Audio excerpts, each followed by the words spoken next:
Nouvelle journée de bombardement entre l'Iran et les États-Unis. Washington a aussi confirmé avoir tiré sur un navire qui tentait de forcer le blocus dans le détroit d'Ormuz. La Cour de justice de l'Union européenne a largement validé la loi d'amnistie espagnole, constituant une possible avancée judiciaire pour Carles Puigdemont. Après plus de 4 ans de débat, l'Assemblée nationale a approuvé définitivement le droit à l'aide à mourir, une des promesses phares du second mandat du président Emmanuel Macron. Donald Trump exige la reprise des contrôles routiers par la police de l'immigration. Celle-ci avait dû les interrompre après la mort de 2 automobilistes en moins d'une semaine. L'armée américaine a déclaré ce jeudi matin avoir mis fin à sa dernière vague de frappes aériennes visant l'Iran. Ces bombardements ont notamment touché Téhéran pour la première fois depuis la reprise des hostilités entre le régime iranien et Washington, mais aussi la province de Semnan, dans le nord du pays, où se trouvent les sites de production de missiles balistiques et le programme spatial iranien. Près de 35 personnes ont été tuées et 300 autres blessées, selon les médias locaux. L'état-major iranien a prévenu que l'Iran réduirait à néant des infrastructures du Moyen-Orient si les siennes sont attaquées. Jeudi au petit matin, Téhéran a ainsi lancé une série de frappes sur l'Irak, le Bahreïn et la Jordanie. Plus tard dans la journée, l'armée américaine a également confirmé avoir tiré sur un navire qui tentait de forcer le blocus dans le détroit d'Ormuz et avoir redirigé 2 navires commerciaux coopératifs. Washington a aussi déclaré vouloir intensifier sa campagne visant à limiter la capacité de Téhéran à menacer la navigation commerciale dans le détroit d'Ormuz. De son côté, le Pakistan a appelé les 2 États belligérants à mettre fin aux violences et à reprendre les négociations prévues dans le cadre du protocole d'accord signé en juin avec la médiation d'Islamabad. Une victoire symbolique pour le Premier ministre espagnol Pedro Sánchez et une lueur d'espoir pour le leader indépendantiste catalan Carles Puigdemont. La Cour de justice de l'Union européenne a largement validé la loi d'amnistie espagnole, jugeant le texte compatible avec la protection des intérêts financiers de l'UE et avec la directive européenne relative à la lutte contre le terrorisme. Adoptée en 2023, cette loi constituait la principale condition posée par les partis indépendantistes catalans pour soutenir l'investiture de Pedro Sánchez à l'issue des élections législatives qui n'avaient dégagé aucune majorité claire. Siempre dijimos desde el gobierno lo que hoy afirma rotunda y literalmente el Tribunal Europeo. La amnistía es un instrumento adecuado para apaciguar un conflicto político o social.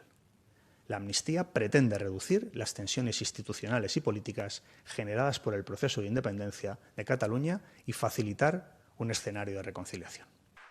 Le parti indépendantiste Ensemble pour la Catalogne a salué une grande victoire. Nosaltres considerem que avui és un dia transcendent. Avui és una gran victòria, jo crec que és una victòria rotunda de Catalunya en general i també de l'independentisme de manera particular. Poursuivi pour détournement de fonds dans le cadre de l'organisation du référendum d'indépendance de 2017, Carles Puigdemont, qui vit depuis en exil volontaire en Belgique, reste toutefois visé par un mandat d'arrêt en Espagne. Le tribunal constitutionnel examine actuellement son recours d'amparo, qui pourrait lui permettre de bénéficier de la loi et à terme de rentrer librement dans le pays. Il n'y aura aucune tolérance et nous serons intraitables contre les responsables des feux de forêt, déclare Emmanuel Macron. Le président de la République s'est rendu dans la forêt de Fontainebleau. 10% de celle-ci, soit 2000 hectares, ont été ravagés par des incendies désormais fixés. 5 personnes sont en garde à vue dans le cadre des enquêtes sur les départs de feu. 2 d'entre elles, des hommes de 19 ans, ont reconnu être à l'origine d'incendies distincts et ont été présentés à la justice. Ici, comme partout en France, il n'y aura aucune tolérance et nous serons intraitables. Parce que ce sont des vies qui sont mises en danger, parce que c'est évidemment notre territoire national qui est attaqué à chaque fois qu'un feu se déclenche. Les incendies de la forêt de Fontainebleau ont demandé une mobilisation exceptionnelle. 950 sapeurs-pompiers sont présents pour contrôler les multiples feux. 3 Canadair, un Dash et 2 hélicoptères ont pour la première fois été déployés en Île-de-France. Emmanuel Macron a souligné l'efficacité de la flotte de lutte contre les incendies.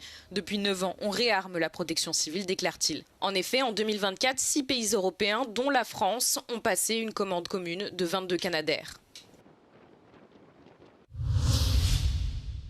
Votant 561, exprimé 532, majorité 267, pour 291, contre 241, l'Assemblée nationale a adopté.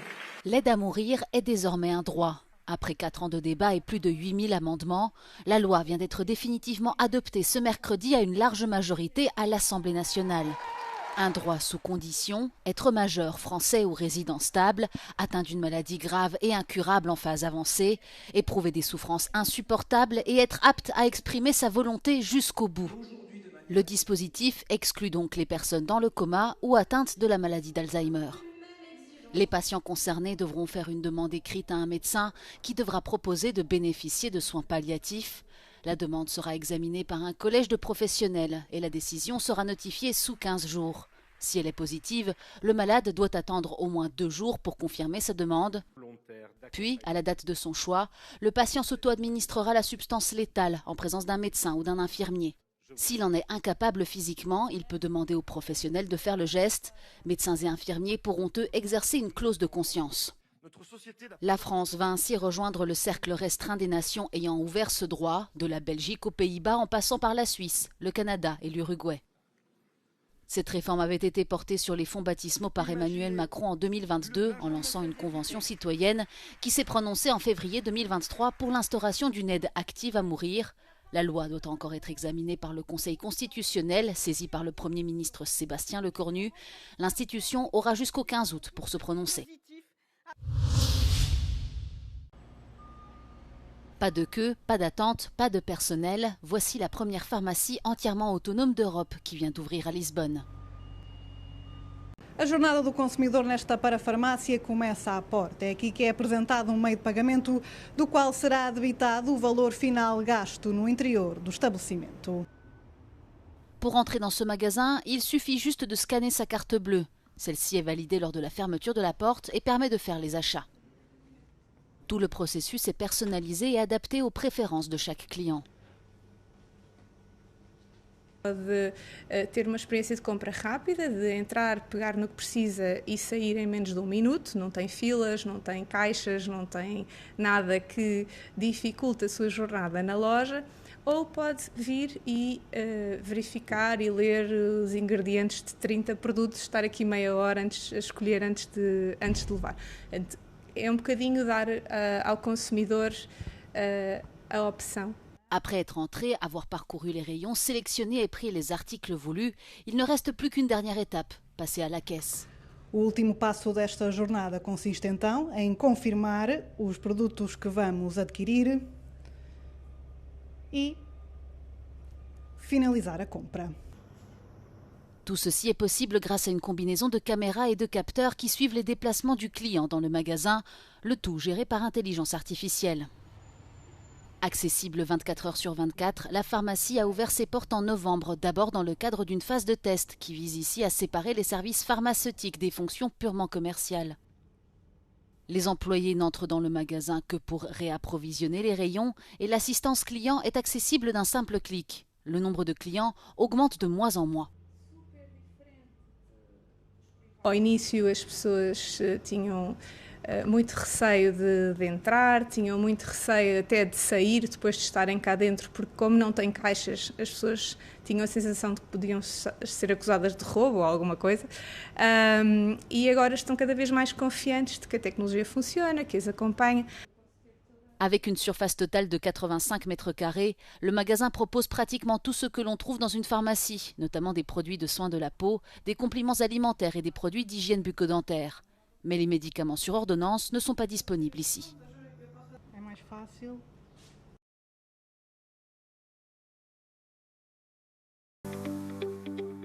C'est le plus grand festival international de photographie de Grèce. Le festival de la photo d'Athènes est de retour pour une nouvelle édition.